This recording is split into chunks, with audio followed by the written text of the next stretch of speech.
Ditempel kan nggak gitu.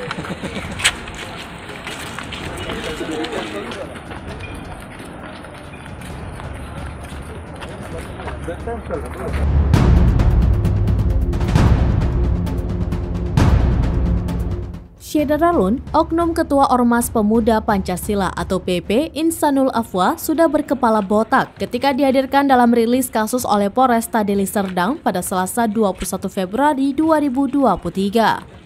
Ketua PP Desa Limau Manis, Kecamatan Tanjung Morawa, Deli Serdang ini ditangkap karena melakukan penganiayaan terhadap anggota Intel Kodim 0204DS Serka Amos Tabangun. Mengutip tribunstripmedan.com, Insanul melakukan penganiayaan bersama 7 orang teman-temannya sesama anggota PP.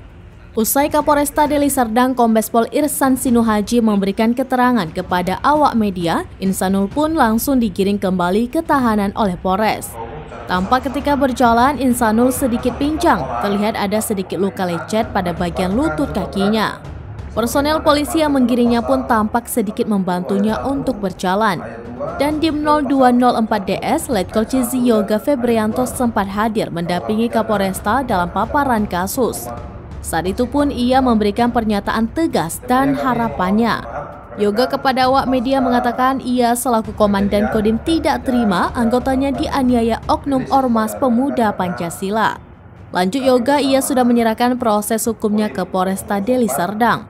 Yoga menambahkan agar Ormas Pemuda Pancasila tidak melindungi ke-7 pelaku pengeroyokan anggotanya.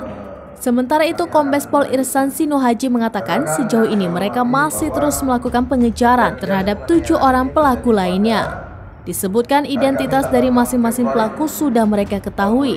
Selain Insanul Afwa, adapun identitas pelaku lain yang juga sesama anggota Ormas PP, yakni R berusia 36 tahun, D berusia 36 tahun, ID berusia 38 tahun, D berusia 28 tahun, A berusia 38 tahun, I berusia 33 tahun, dan F berusia 32 tahun. Secara bersama-sama melakukan kekerasan terhadap orang atau penganiayaan yang mengakibatkan luka berat sebagaimana yang dimaksud dalam pasal 170 ayat 1, ayat 2, subsidiar pasal 31, ayat 1 dan ayat 2 KUH pidana dengan ancaman hukuman maksimal 7 tahun penjara.